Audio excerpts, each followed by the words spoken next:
You're listening to All the Best from FBI Radio 94.5. I'm Gabriella Accaria.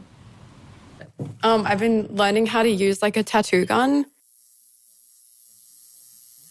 I've just been like stick and poking my friends for fun, like for a while. And then my boyfriend just like bought me a tattoo gun and I was like, oh, cool. And so, yeah, that's been fun. I like the sound that it makes. Like on the fake skin, it's quite fun. I knit a bit, and I do a bit of like very amateur stand-up comedy. I like collecting custom like bar and pub coasters, and I keep them on my wall. So I have a collection of different coasters from like all around Sydney. So like maybe Sammy's, Frenchie's, Jacoby's Tiki Bar on Enmore Road. That's my favourite one. Do you have a quirky hobby? Maybe you have a guilty pleasure. Or does a family or a friend have a strange favourite activity that makes you smile every time you think about it? I'm in the park near FBI radio station, and this is the home of many hobbies. I can see Lime bikes in the distance. I know that people take runs around here, and there's a gorgeous swing set that I can see a couple of metres away. For me, collecting CDs has been a hobby for a while, particularly ones from the 2000s that belong to the Head Candy label. They always have illustrations of women DJing, and I think they're really cool. I also collect postcards and magnets whenever I go overseas. This week, we learn a little bit about some other strange hobbies, bell ringing, and we buzz about a different kind of collection.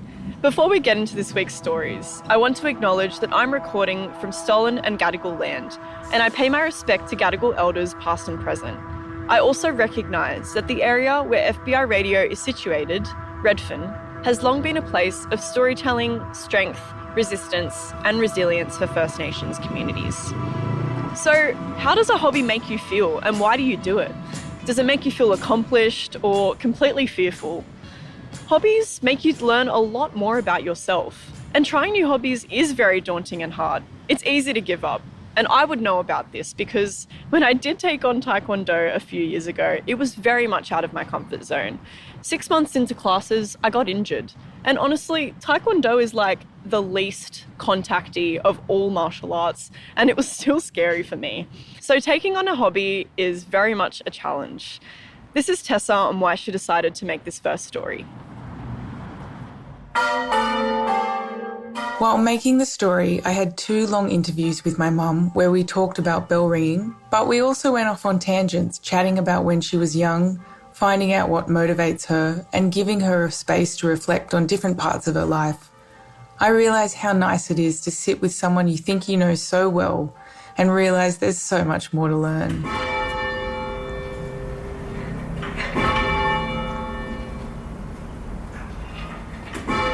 When I was at university, my sister met somebody who was a bell ringer, and she started bell ringing. Somehow or other, one practice night, I ended up there, and that's when I first had my hand on a rope. I went to a couple of practices, but to get any further, you really had to commit to being regular, and that just wasn't in my line of sight because it was practice was on a Friday night up there then, and that just interfered with my social life. So that was it. That's Jeanne, my mum, chatting about the first time she tried bell ringing when she was about 19, sometime in the mid-60s. She didn't pursue it because, well, it was the 60s, and I think she enjoyed the disco a little bit more than the bells. Bell ringing is a unique thing for a 19-year-old to try, but my mum's always had this I'll give it a go attitude. I've heard lots of stories about her surfing, playing basketball, riding motorbikes, travelling through Asia and Europe on her own, and spending years sailing with my dad in Greece. She is adventurous, totally fearless, and completely her own person. So it makes sense to me that when she was about 60 years old, she found herself with a bit more time on her hands and decided to reach for the rope again, about 40 years after she first tried it. Here she is, sharing her path back into ringing and what it means to be a bell ringer. So I went to an introduction to ringing and actually enjoyed it. I also enjoyed ringing at St Philip's because their practice was on a Friday night, and it was on the route that I used to come home from the western suburbs where I was teaching. I just lob in there at 6 o'clock and forget about the working week and do something completely different, and was very supported by the band of ringers that were there. St Philip's Bell Tower has a couple of levels. There's the foyer where you enter the church at the base, and then you go up about 20 steps, I suppose, to the ringing chamber.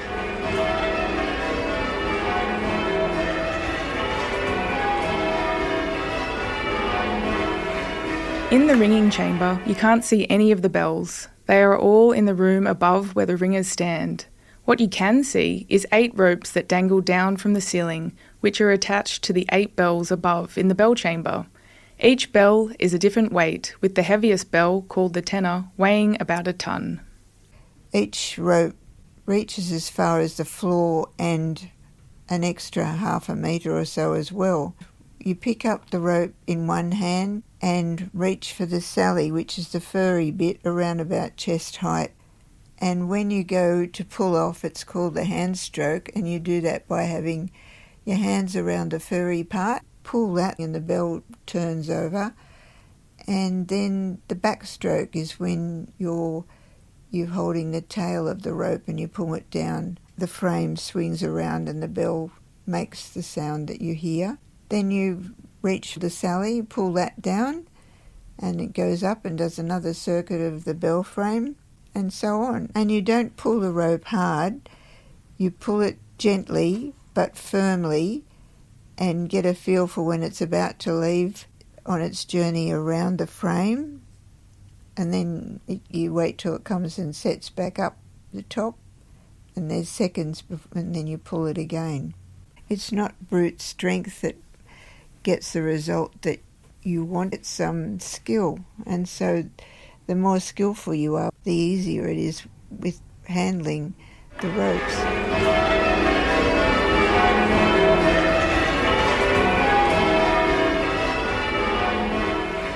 There are many different methods, ranging from extremely simple to extremely complicated, and I suppose you could compare them with pieces of music. Rounds is where the light bell is followed by the heavier bell and so on. And the next is called call changes, where the person who's leading the ringing calls a change from the bell that you're following. So you swap places. Plain hunt is one, and then they range in complication all the way up to methods that involve bobs and singles and lots of other terminology. Mum's almost 80 now and has been ringing for over 20 years. That's a long time to continue a hobby. So I was wondering, what does she love about it?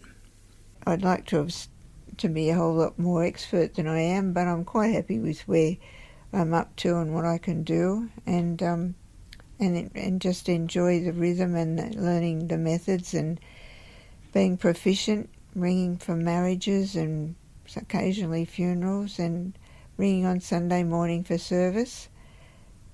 And I enjoy the company of other ringers who are like-minded. They're a huge range of ringers, from extremely old to extremely young, and it's edifying to see as many young people, say in their late teens and early 20s, actually start and stay with it and become proficient because they enjoy it, and they have friends that ring there too.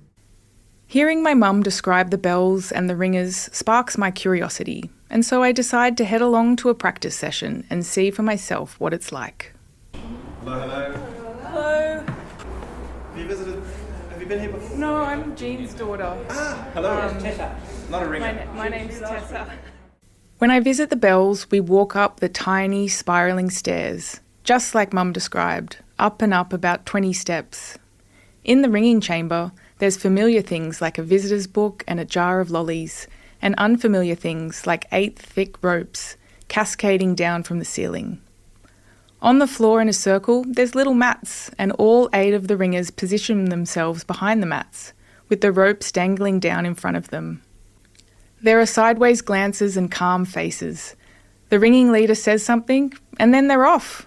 One by one, they pull down on their rope, holding the furry sally bit, with the excess rope spilling over each little mat. They catch the rope halfway up, hold it for a moment, and then release it, and continue to catch and release, with the 8 bells creating a cacophony of sound. Okay, here we go. We've got 2, trebles go, trebles gone.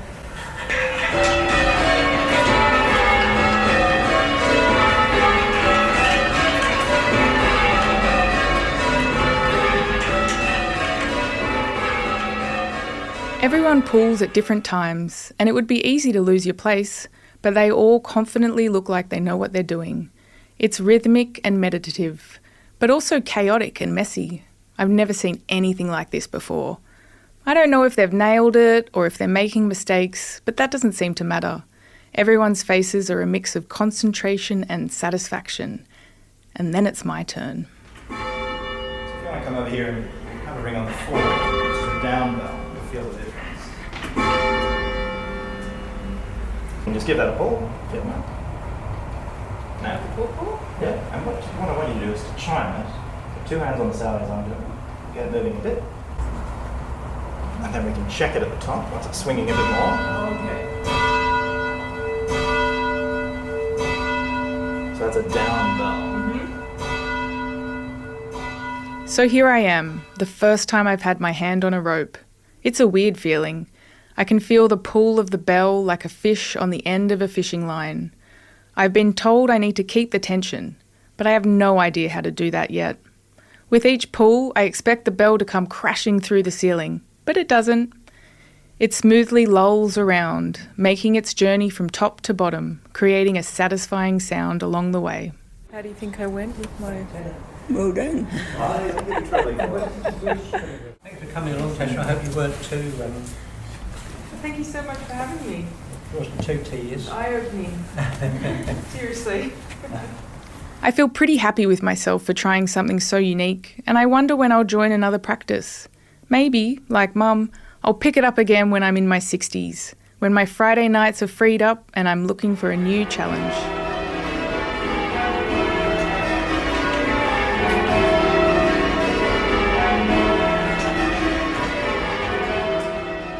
You're listening to All the Best, sponsored by the Art Gallery of New South Wales. I'm Gabriella Accaria. That story is produced by Tessa Crozier, and the supervising producers were Zacha Rosen, Felicity Weaver, and Mel Bakewell. If you love what we do here at All the Best, you can donate to the show to support the next generation of audio storytellers. Head to allthebestradio.com/donate to make a tax-deductible donation before end of financial year. Maybe bell ringing or group activities are not your thing. Maybe you're more of a collector. I love hearing about the strange things people collect. I recently met someone who collects vintage toaster stands. They had one in every colour and every different style. Collecting is very much a common thing in my family. My parents collected antiques ever since I can remember. My grandmother is bordering on being a hoarder. She keeps Greek newspaper snippets and shows me the ones that she thinks I'll be interested in, which I think is really cute. When my mum was a kid, she collected fabric strips in the hopes of one day making something with them, and I always remember her pulling plants out from the street to take them home and replant them. Bottles and bottle lids and leftover containers are a constant in her pantry, all in the hopes that she will eventually use them. I think it comes from growing up and having very little, and finally being able to cultivate something for yourself. Our next story buzzes about a prized collection. This story is from the Special Collections, a night of live storytelling in the library bar at the State Library of New South Wales. Can I show you my library? You sure can. No, let me show you here. Hold on. Oh. Let me just open this up.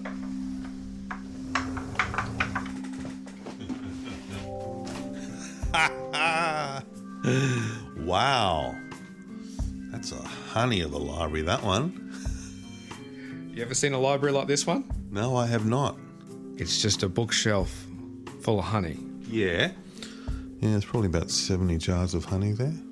And why do you have so much of it? Or more to the point, why haven't you eaten it? So it's come to this. A retired librarian in my house. Peter Timmerman's here to authenticate my honey library. It's not a honey hoarding problem. Honey runs in my family. My dad loves the stuff. Do you have it every day? Yes. At least once. Every day? Every single day. I don't understand why you would waste a piece of bread by not putting honey on it. This is my dad, Greg. Mum's here too, of course, Carol. They're passionate about honey, good quality bush honey. Best thing about honey is that it lasts forever. There was honey that was found in the pyramids that was thousands of years old, and you could still eat it. So it's natural that when they retired, they bought a couple of acres in Dungog, New South Wales, and they went about setting up their own hives. While everybody can understand someone having an affection for a dog, obviously you can't have an affection for an individual bee, but you can certainly have an affection and a huge respect for a hive of bees. Dad talks about respecting bees. He talks about respecting bees a lot. What's the characteristic of the bee that you admire the most? Hard work. They work hard. What did you learn about yourself through becoming a hobby beekeeper? I think I learnt that I wasn't particularly keen on the work that was involved, because every time I knew I had to go and do something, I'd think, oh gosh, can't we just eat the honey? Why do we have to go and do this work? So you liked the eating part of the honey and not so much the everything else part? I did like all of it. I'm just making the point that... My parents ate it, of course. They gave it to friends, and they even tried to sell it. Dad had this convoluted deal with a local shopkeeper. He even had a stall at the Christmas market. The hard part of that was the marketing of it. For us, that didn't work out. We had an arrangement with some stock that you were trying to shift at one point. Yes. What's your reflection on that? You had a plan, a marketing plan, I think. I think you had the same problem as us, though. So I bought 100 jars off my dad and did nothing else. I never sold the honey. That was 6 years ago. Since then, the honey has travelled with my family across 4 house moves, and it takes up a considerable amount of space. A quick question. Have you ever tasted the honey? Never. I've never seen you eat honey. Okay, an irrelevant side note is that I don't eat honey. Ever. The honey collection is a sore point for my wife, Jo. I found myself having some feelings this week because I went to look at the honey and assess the situation, and there are many jars that have gone. Sorry, you're upset that jars of honey are gone. Yes. We started with 100 jars. There are now 54. Where have they gone? Jo admitted she's been secretly siphoning jars from the collection. The honey was given away without my knowledge or consent. No, you approved some of that honey. I approved 4 jars to your mum. Where's the rest gone? Well, last week I gave a jar to the real estate agent. Stop giving away jars. Did you actually do that? She was very grateful and she was really nice. I don't know why this is a thing. What do you want to do with the honey? What was your plan? All my understanding about the honey was that it was literally you being super sensitive to your parents' feelings about not selling honey, and you did it out of... Her theory is that I only bought the honey off my parents because I felt sorry they couldn't sell it. And when I didn't sell it, I felt shame about not doing something I said I would do. But her giving it away also feels problematic. I have no idea who's getting it, what they're doing with it, or if they'll enjoy it. It's safest just to let the honey sit quietly in the wardrobe. An important factor about this story is that this batch is a strictly limited run. My dad no longer makes honey. The government killed our bees. Because of Varroa. Right now, a tiny parasite is threatening to wipe out our bees. New infestations of varroa mites have been detected in honeybee colonies in Wyong and Jerry. They always said it was only a matter of time. It can devastate your hive within 2-3 months. If this does spread, we're going to see some astronomical impacts. Currently, a movement control order is in place to reduce the spread of the mite. Because we were located within 10 kilometres of a site that had been infected with varroa, they destroyed all our hives and bees, even though they were perfectly healthy. Apparently, guys in suits came, they wrapped the hives in plastic, they poured petrol into each one, and when the bees were dead, they set it on fire. My dad can't be sure of the details because he refused to be home when they did it. Tell me more about how you felt. Oh, it was awful. It was distressing, but I felt very depressed about it for a long time. I'm understanding it, and it's tricky. Like if you were a honey eater, you might think differently. Pete, the retired librarian, tried to put it in perspective. The fact that the bees that made them are gone is kind of, in reality, that's not, a band that was killed in a plane accident and so they will never make this anymore. It's not quite like that. It's not Buddy Holly honey.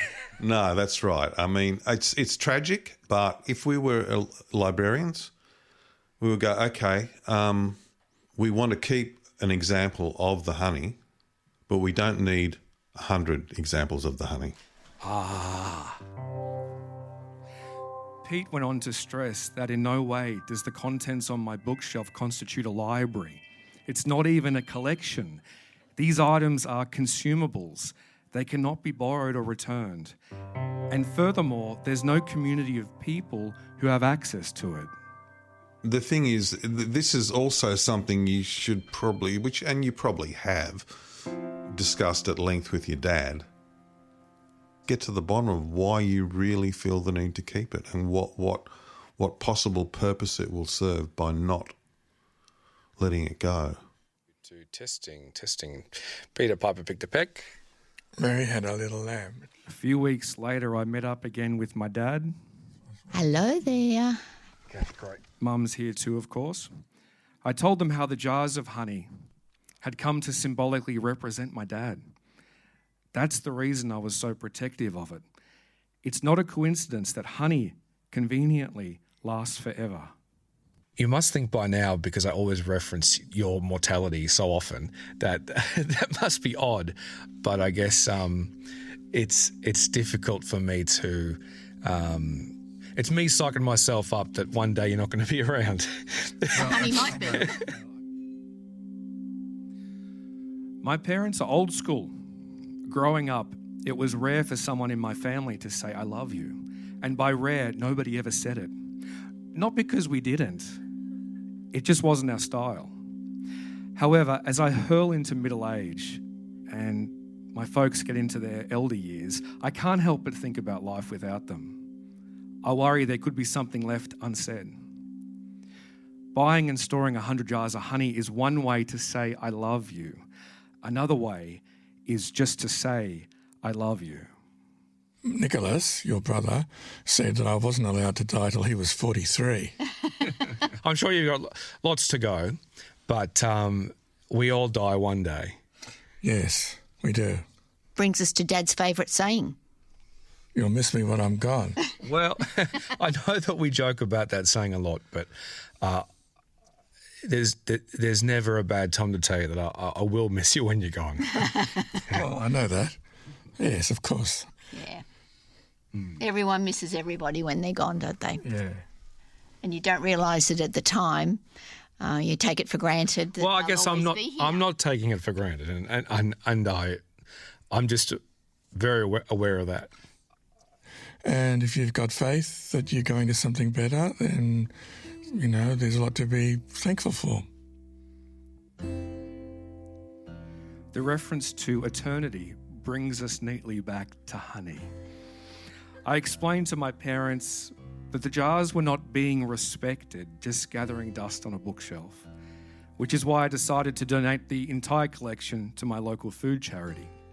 Addie Road is a resource for people who need affordable, quality food. It emphasises accessibility and community. It reminds me a lot of a library. So I spent a few hours there one Saturday morning. Would you like to hear some of those people? Yeah. Sure. Okay. Would you like a jar of pure honey? Yes, I will. See, you can smell that. That is amazing, Laura. Oh, that's absolutely gorgeous. And it all must go. So, What sort of tree? what sort of tree? We let the bees decide. It's up to them.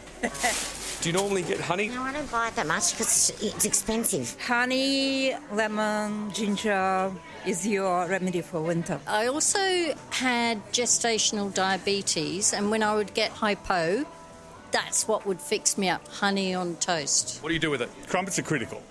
Have to have a crumpet. Bolognese, breakfast. You put it in bolognese? Yes. You made it? Oh, I didn't make it. My dad made it. Not one person turned down a jar. We celebrated the bees, rest their souls, and importantly, I got the chance to talk about my dad, tell the story of the 100 jars. This honey was special. It wasn't made to last forever. It was made to be shared. I look at it and all I want to do is open it and eat it. Would you like to open it and open it up? Oh, divine. That is honey excellence. And I consider this the luckiest day I've had for many years. Why do you say that? Well, to run into you like this, just accidentally, and to have this lovely conversation and experience with the honey.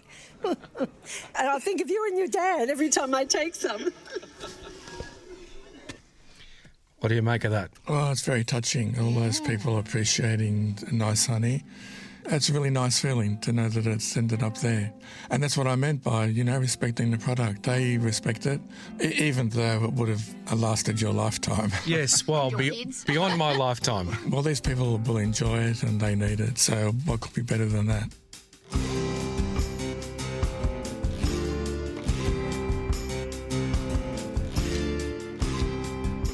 Thank you.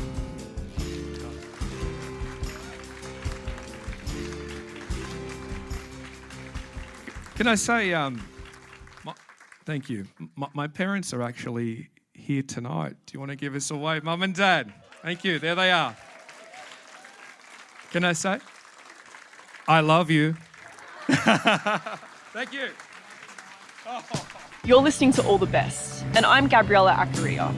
That story was written, produced, and performed by Mike Williams. It was originally performed as part of a live storytelling night, All the Best, held at the State Library of New South Wales, and it was part of the series The Library That Made Me.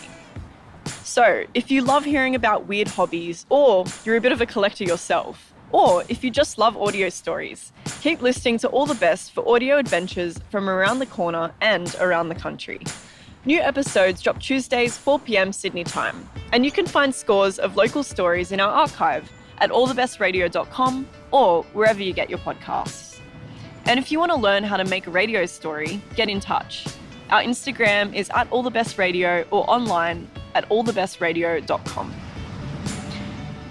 All the Best is made at FBI Radio on Gadigal land, and it features producers, stories and voices from unceded Aboriginal lands across so-called Australia. We're made possible by the Community Broadcasting Foundation, and we're sponsored by the Art Gallery of New South Wales.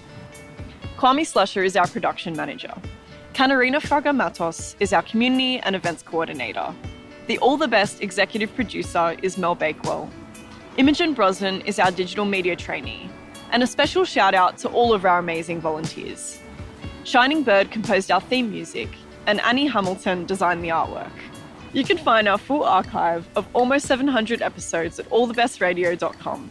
I'm Gabriella Accaria. Thanks for listening.